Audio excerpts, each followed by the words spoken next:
Nós vamos continuar o nosso louvor nessa noite, recebendo a palavra de Deus que está escrita em Efésios capítulo 5.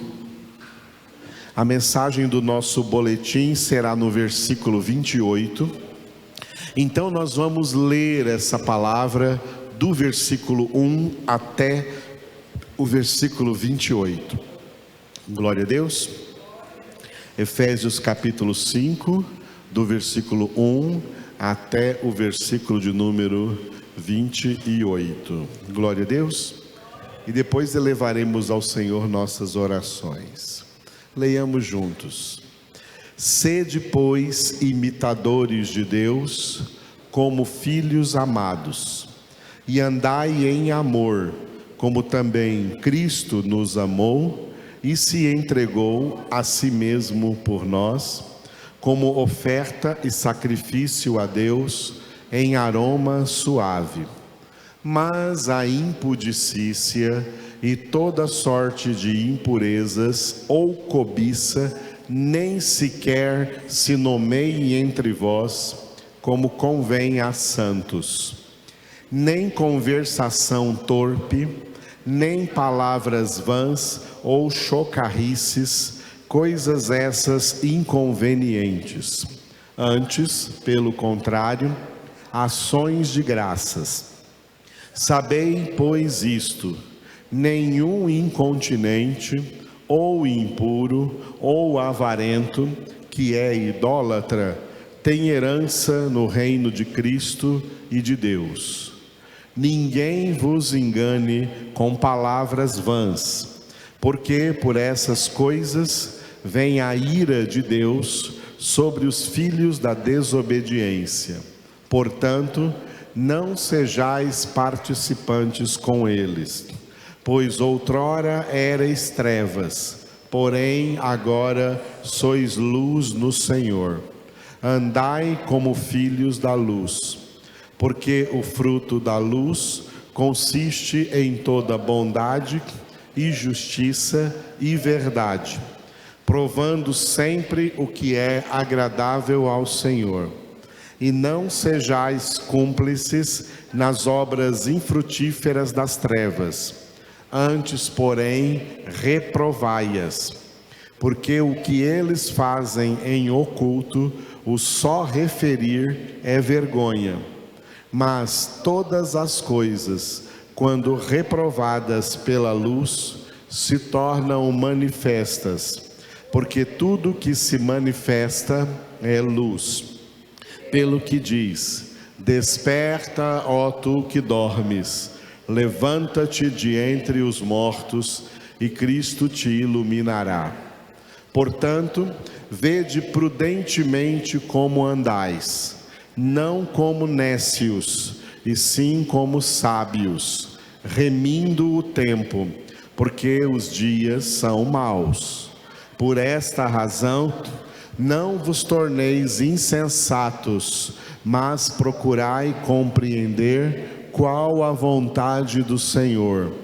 E não vos embriagueis com vinho, no qual há dissolução, mas enchei-vos do Espírito, falando entre vós com salmos, entoando e louvando de coração ao Senhor, com hinos e cânticos espirituais, dando sempre graças por tudo a nosso Deus e Pai, em nome de nosso Senhor Jesus Cristo, sujeitando-vos uns aos outros no temor de Cristo.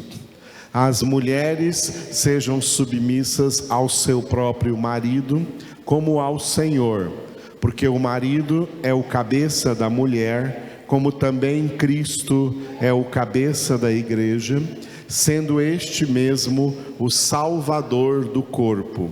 Como, porém, a igreja está sujeita a Cristo, assim também as mulheres sejam em tudo submissas ao seu marido. Maridos, amai vossa mulher, como também Cristo amou a igreja e a si mesmo se entregou por ela, para que a santificasse, tendo-a purificado por meio da lavagem de água pela palavra, para apresentar a si mesmo igreja gloriosa, sem mácula, nem ruga, nem coisa semelhante, porém santa e sem defeito. Assim também os maridos devem amar a sua mulher como ao próprio corpo. Quem ama a esposa, a si mesmo se ama. O título principal da nossa mensagem, repita mais uma vez: verdadeiro amor. Glória a Deus. E qual é esse verdadeiro amor? É o subtítulo da nossa mensagem. Repita: amor sobrenatural de Deus. Aleluia. Amados, por que o amor de Deus é sobrenatural? Porque ele é diferente do amor natural. Existem as duas coisas: existe amor natural e existe amor sobrenatural. Por que casamentos se desfazem? Em adultérios, em divórcios. Por que casamentos se desfazem? Porque esses casais não tinham o amor de Deus em seus corações. Eles tiveram uma fase onde se amaram com amor natural. O amor natural acaba. O amor natural se enfraquece. O amor natural termina. O amor de Deus jamais acaba. O amor de Deus jamais acaba. Pelo contrário, o amor de Deus sobrenatural, o amor sobrenatural de Deus se fortalece a cada dia na vida de quem verdadeiramente é de Deus e tem Deus. Quem não é de Deus, não tem Deus, o máximo que vai ter é amor natural, amor humano, que acaba num piscar de olhos. Basta acontecer uma coisinha de nada, que esse amor vai para o beleléu. Ele acaba. Vira ódio, vira desafeto, vira rancor, vira briga, vira separação, vira divórcio. Casamentos fracassados não são apenas aqueles que dão em divórcio. Tem muita gente que fica casado a vida toda, mas em um casamento fracassado, porque o divórcio não valeria a pena por um monte de conveniências, principalmente financeira. Então, para não dar problema, ficam casados aguentando um ao outro, num casamento fracassado para o resto da vida. O único tipo de casamento vitorioso, o único tipo de casamento diante de Deus é o casamento de um homem e uma mulher cheios de Deus, cheios do Espírito Santo, guiados pelo Senhor e que se amam com o amor de Deus, o amor sobrenatural de Deus que é derramado em seus corações. Isso é verdadeiro casamento. O meu é assim. Aleluia! É maravilhoso, tá? É maravilhoso. Abaixo de Jesus, do Pai e do Espírito Santo, a minha mulher é a minha melhor amiga, a minha melhor companheira, a minha melhor confidente, ou seja, até única. Não tem ninguém nessa terra mais próximo de mim do que a minha esposa. Esse é o casamento. Casamentos fracassados, o homem não gosta nem de ir para casa. Ih, já acabou a hora, vou arrumar alguma coisa, vou para a sinuca. Vou para o estádio. Só para não ir para casa, para não encontrar a megera. Oh, amados, casamentos fracassados é porque não tem Deus. O casamento não é um cordão de 2 dobras, é um cordão de 3 dobras. E a principal delas é o Senhor, é Deus quem une o verdadeiro casal. Amém? Amém? Ficam assustados, com essas coisas? Diga glória a Deus. Quem está preparando para casar aí, né? Prepare bem. Muito bem. A carta aos Efésios, no capítulo 5, termina com essas orientações aqui sobre marido e mulher. E nós chegamos aqui no versículo 28, tá? E o versículo 28 está escrito assim. Leiamos juntos, de agora em diante vocês vão ler comigo, tudo que tiver em negrito aí é palavra de Deus. Então leiamos juntos Efésios 5, 28. Assim também os maridos devem amar a sua mulher como ao próprio corpo. Quem ama a esposa, a si mesmo se ama. Aleluia, acompanhe comigo aí, Cristo ama a sua igreja eleita porque ela é o seu próprio corpo. A igreja não é o corpo de Cristo? Cristo ama a sua igreja eleita porque ela é o seu próprio corpo. Esse versículo aí que nós vamos ler agora fala do corpo. Colossenses 2,17. Porque tudo isso tem sido sombra das coisas que haviam de vir. Porém, o corpo é de Cristo. Amém? Sob essa mesma ideia, o apóstolo Paulo exortou, leiamos mais uma vez. Assim também os maridos devem amar a sua mulher como ao próprio corpo. Quem ama a esposa, a si mesmo se ama. Esse versículo começa com assim também. Assim também, que significa?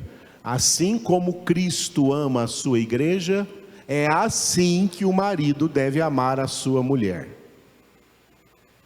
Isso que é casamento diante de Deus. Qualquer coisa menos do que isso, não presta. Então, assim também, os maridos têm o dever de amar a sua mulher, como Cristo ama a sua igreja eleita, considerando-a o seu próprio corpo. Leiam comigo.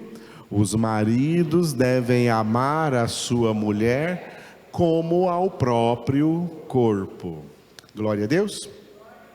Nós vamos ver agora no decorrer do boletim que tem 4 ideias importantes dentro deste versículo 28, tá?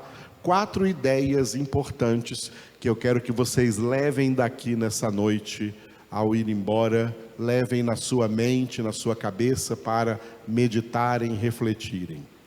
A primeira ideia do versículo é que a união conjugal é uma união espiritual de alma, corpo e personalidade. É como se o casal fosse uma única pessoa, assim como Cristo forma com a sua igreja eleita uma só pessoa. Este é o mistério da unidade pessoal entre Cristo e sua igreja eleita. Olha só, se a igreja é o corpo de Cristo, Cristo é a cabeça. Imagine por si mesmo, por você mesmo. A sua cabeça não é uma pessoa e o seu corpo outra pessoa. A sua cabeça e o seu corpo formam uma única pessoa. Assim é Cristo com a sua igreja, uma única pessoa. Por isso que no texto que nós vamos ler agora, que são alguns textos tirados aqui de João, capítulo 17, versículo 11, versículo 21, 22, aqui está 21, 21. Vamos ler juntos esses textos e veja que eu sublinhei aí o número 1. Tudo isso aqui é Jesus orando ao Pai por nós. Leiamos juntos. Que eles sejam um, assim como nós, que todos sejam um, e como és tu, ó Pai, em mim, e eu em ti, também sejam eles em nós. eu lhes tenho transmitido a glória que me tens dado, para que sejam um como nós o somos. Aleluia. Um é o prefixo de unidade, uma unidade. Então, desta forma, cada verdadeiro casamento se torna um protótipo temporal do casamento eterno entre Cristo e sua igreja eleita. Então, o casamento cristão, infelizmente hoje, tem que diferenciar o casamento cristão do ponto de vista bíblico, não cristão do ponto de vista religioso que tem por aí, que é uma lástima, mas casamento cristão, casamento bíblico, casamento espiritual, segue um protótipo. O marido tem que ser como Cristo e a esposa tem que ser como a sua igreja. E como Cristo amou a sua igreja, como seu próprio corpo, o marido deve amar a sua esposa como a seu próprio corpo. É isso. O casamento foi tão destruído, a ideia real de casamento, a ideia original, espiritual e bíblica do casamento instituído por Deus nas duas primeiras páginas da Bíblia, Gênesis 1 e 2. Esse casamento foi diminuído de tantas formas que hoje ele é uma perversão aí no mundo. Inclusive querendo tirar a palavra casamento, querendo tirar a palavra matrimônio, trocar tudo isso por uma palavrinha que inventaram aí, né? Duas palavrinhas que inventaram aí, união estável. Essa união estável, isso é uma porcaria.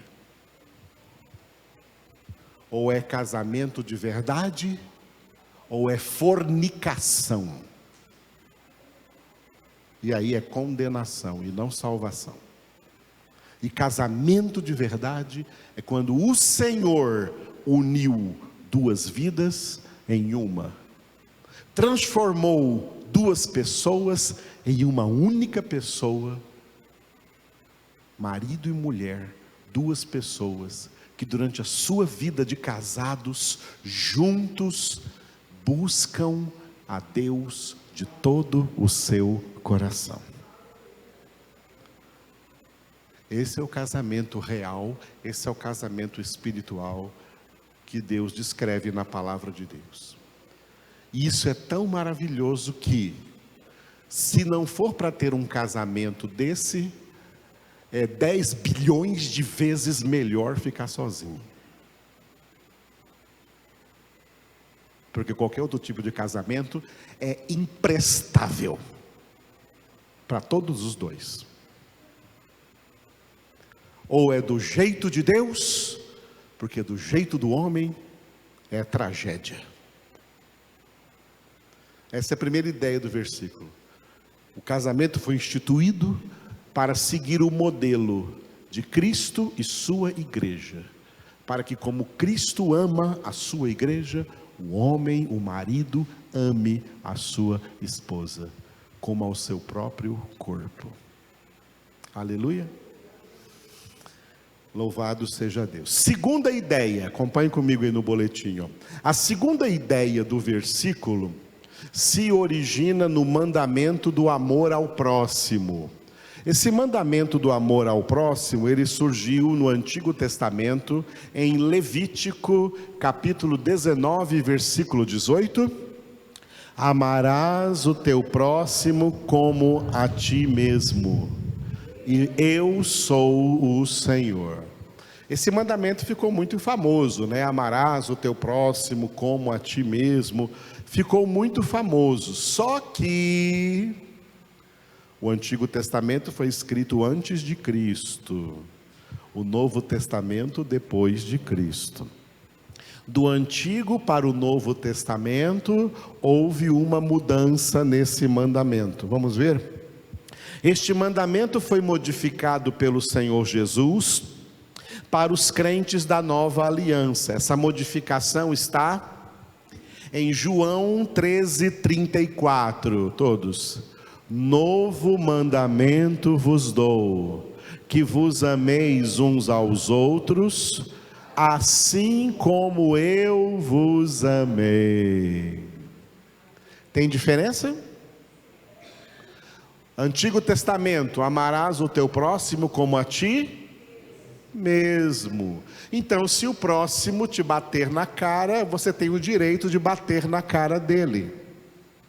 Foi daí que surgiu no Antigo Testamento, olho por olho, dente por dente, ferida por ferida, contusão por contusão, mão por mão, pé por pé, boi por boi. O teu vizinho matou o teu boi, você tem que matar, você pode matar um dos dele também, ou ele dá um dos dele para você. Olho por olho, dente por dente. Essa é a definição de vingança, que era lícita na antiga aliança, no Antigo Testamento, nos termos da lei de Moisés. Mas depois que Jesus veio, Jesus aboliu a vingança. Quem se vinga não é filho de Deus. Quem se vinga é filho do capeta. Quem se vinga é filho do diabo. Filhos de Deus não têm mais lugar para vingança em suas vidas. A vingança é substituída pelo amor que libera perdão. Amor que perdoa. Quem ama, perdoa. Quem não ama, não perdoa e quer se vingar. Quem ama, perdoa. Então Jesus disse: novo mandamento vos dou. Esse novo mandamento, ele veio substituir o velho. O velho era: amarás o teu próximo como a ti mesmo. O novo é: amai-vos uns aos outros como eu vos amei. Mudou? Mudou, irmãos? Mudou radicalmente. Essa é a vontade de Deus agora. Por isso que esse amor é sobrenatural. Explicando isso aí, veja bem, ó. A aplicação especial do amor ao próximo é ao próximo mais próximo, isto é, o cônjuge. O cônjuge é o próximo mais próximo de quem é casado. O marido deve amar a sua esposa assim como Cristo o ama.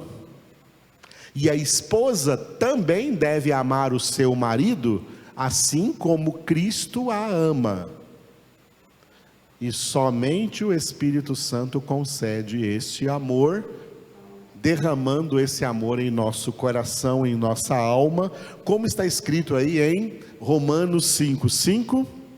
Ora, a esperança não confunde, porque o amor de Deus é derramado em nosso coração pelo Espírito Santo que nos foi outorgado.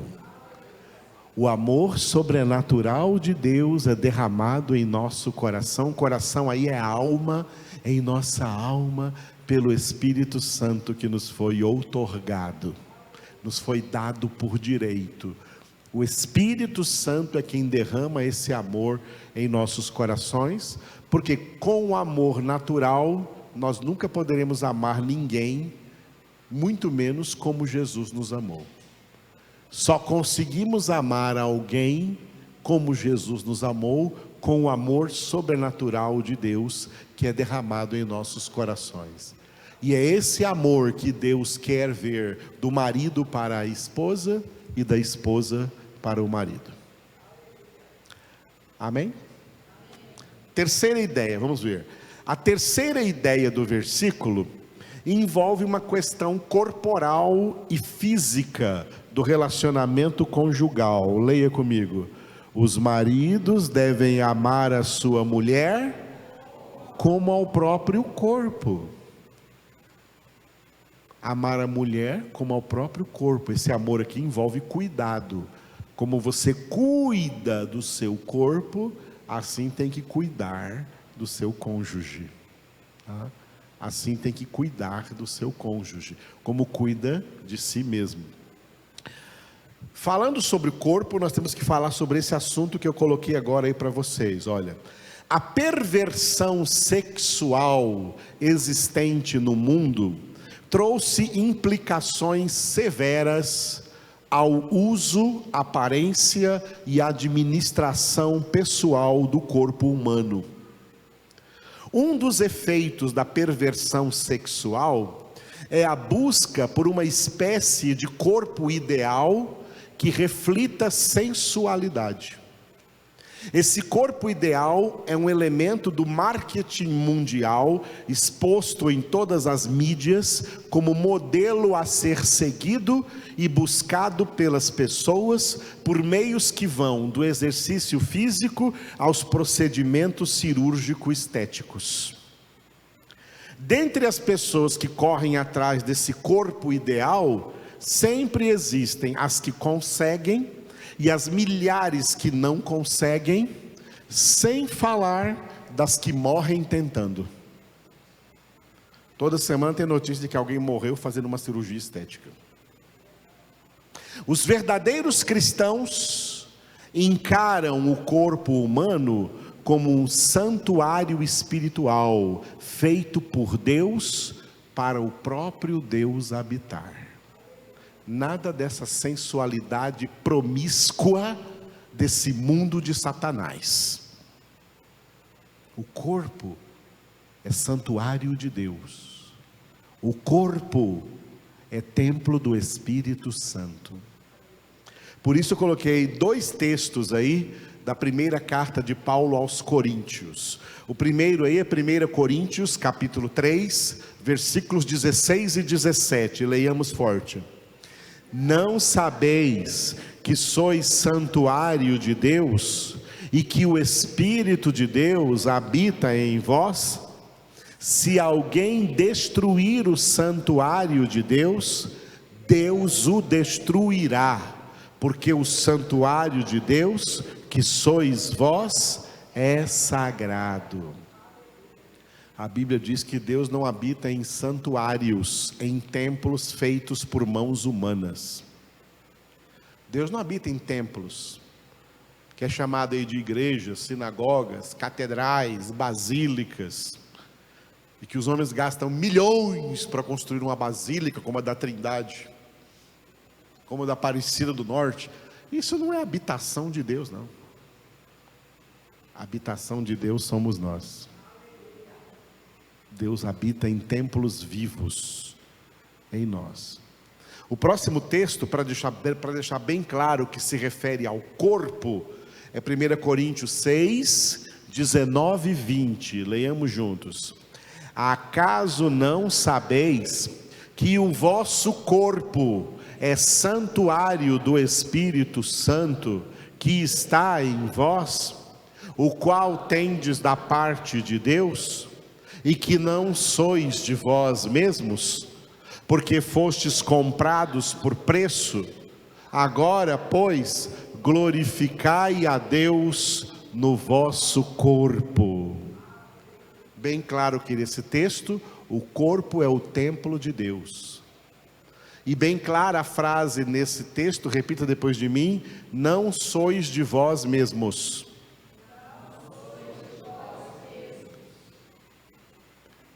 Tem gente que fica por aí dizendo, o corpo é meu, eu faço dele o que eu quiser. Mentira! O corpo não é seu. Você não pode fazer do seu corpo o que bem entende. O corpo é templo do Espírito Santo. Não é para ficar enchendo esse corpo de bebida alcoólica, não é para ficar enchendo esse corpo de droga, não é para ficar enchendo esse corpo de nicotina, não é para ficar enchendo esse corpo de tatuagens, porque isso não lhe pertence. E quando você pensa que o corpo lhe pertence, você está roubando do verdadeiro dono é apropriação indébita, é roubo. O seu corpo foi criado para ser o templo do Espírito Santo de Deus, para Deus habitar em você. Do contrário, são demônios que vão habitar em você. Demônios de prostituição, demônios de alcoolismo, demônios de tribalismo, espíritos imundos entrarão no seu corpo, se ele não for o santuário do Espírito Santo de Deus. Isso é muito sério, não se brinca com essas coisas. Então, continuando, continua no boletim, me acompanha aí. Nesse sentido, os verdadeiros cristãos cuidam da sua saúde física, mas jamais por vaidade sensual de aparência, mas pela manutenção do santuário de Deus. Assim o marido cristão cuida da sua esposa como do próprio corpo, e também a esposa cristã faz o mesmo. Aleluia. Isso é a palavra de Deus, que hoje na terra é uma coisa de alienígenas. Porque na terra essa palavra não é mais aceita, porque a humanidade pensa que é dona da sua vida, pensa que é dona do seu corpo. Enganados pelo pai da mentira, o diabo que domina neles, e está indo junto com eles para o inferno, para o lago de fogo de enxofre, para a condenação eterna. Porque profanaram a Deus, e além de profanar a Deus, profanaram o próprio corpo, não só o próprio, mas também o do seu cônjuge, levando o seu cônjuge a relações promíscuas, que só se encontra na prostituição, na pornografia, que toma conta das redes sociais nesse mundo. Marido não trata sua esposa como prostituta. O relacionamento entre eles é santo, porque dentro de 4 paredes, Deus também está presente.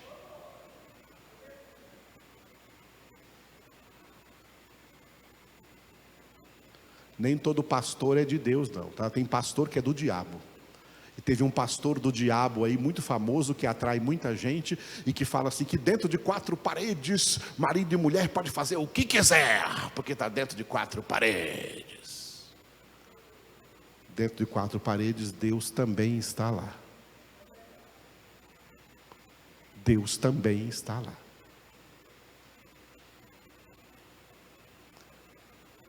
O relacionamento conjugal, o relacionamento íntimo entre marido e mulher tem que ser em santidade, na presença de Deus, e não seguindo os padrões da promiscuidade desse mundo sujo que vai acabar, em nome de Jesus. Quarta e última ideia desse versículo. Quarta ideia do versículo é o elemento motivacional do amor conjugal, que é o amor próprio. Repita a frase, leia comigo a frase. Quem ama a esposa, a si mesmo se ama. Esse é um conceito mútuo, ou seja, vale também para a esposa. A esposa que ama o seu marido, a si mesma se ama. No entanto, é importante salientar as diferenças entre o amor humano natural, que eu falei no princípio, e o amor sobrenatural de Deus. O amor humano natural é descrito na língua grega por 2 palavras. Repita aí comigo: philos e eros. Philos é uma palavra grega que significa amor, e eros também é uma palavra grega que em português significa amor. Mas quais os seus significados? O amor philos é o amor natural do homem para consigo mesmo e para com aquelas pessoas que orbitam a sua atmosfera de afeto humano positivo. Mas esse amor é quebrantável, porque alguém pode deixar de amar a si mesmo até o ponto do autoextermínio, de cometer suicídio. E também deixar de amar alguém porque tinha algum afeto, mas veio a perder esse afeto que, por alguma razão, se transformou em desafeto. Isso é o philos, o amor humano. O amor eros é o amor natural do homem, que envolve paixão e erotismo. Envolve paixão porque é passageiro. Por mais ardente que seja uma paixão, ela passará e a pessoa vai querer sempre procurar uma nova paixão. Está cheio de música de sertanojo falando isso, né? Envolve erotismo porque atende ao apelo sexual da natureza humana contaminada pelo pecado. Mas isso tudo é passageiro, não perdura, e leva os homens a uma espécie de busca desenfreada por uma promiscuidade diversificada. Por isso vai diversificando os modos de prática sexual, que levou até esse negócio aí de LGBT, blá, blá, blá, não sei o que mais. Essa porcariada toda. Assim, o único verdadeiro e perene amor é o amor sobrenatural que procede de Deus, exclusivamente para os seus filhos, aos quais Ele concede o seu Espírito Santo, que neles produz o seu fruto, como está escrito em Gálatas 5, 22 e 23. Mas o fruto do Espírito é amor, alegria, paz, longanimidade, benignidade, bondade, fé, mansidão, domínio próprio. Esse fruto do Espírito aí, esse amor produzido pelo Espírito Santo, é o amor, diga, ágape. Ágape é também uma palavra grega que traduzida para o português é amor, mas não é o amor natural humano, é o amor sobrenatural de Deus. O plano de Deus é que seus filhos, com esse amor abundante e sobrenatural, amem a Ele, amem a Deus, a si mesmos e a cada um dos seus próximos, desde o próximo mais próximo até o mais distante possível. Somente com esse amor é possível para os filhos de Deus amarem até quem não os ama, como Jesus ordenou em Lucas 6, 27 e 28. Digo-vos, porém, a vós outros que me ouvis, amai os vossos inimigos, fazei o bem aos que vos odeiam, bendizei aos que vos maldizem, orai pelos que vos caluniam. Filhos de Deus não odeiam. Repita essa frase. Filhos de Deus amam. Filhos de Deus não participam de nenhum tipo de gabinete do ódio. Filhos de Deus não odeiam outras pessoas, por pecadoras que elas sejam. Filhos de Deus, que também são pecadores em processo de santificação, não aprendem de Deus a odiar outras pessoas, a odiar outros pecadores. Aprendem a amar a todos, indiscriminadamente. O amor sobrenatural de Deus nos leva a amar indiscriminadamente todas as pessoas, sejam elas quem forem, e façam elas o que fizerem. Eu não consigo amar com esse amor. É porque você não é de Deus e não tem Deus. Quem é de Deus E tem Deus, tem esse amor. Porque se o Espírito Santo habita em você, ele produz. É fruto do Espírito. Terminando o nosso boletim, este amor sobrenatural de Deus é o amor com o qual o marido cristão deve amar a sua mulher e a mulher cristã deve amar o seu marido. Aleluia? Essas são as ideias que nós tiramos aqui de Efésios capítulo 5, versículo de número 28, e útil para os casados e para os solteiros que estão almejando se casar. Case direito, em nome de Jesus. Aleluia.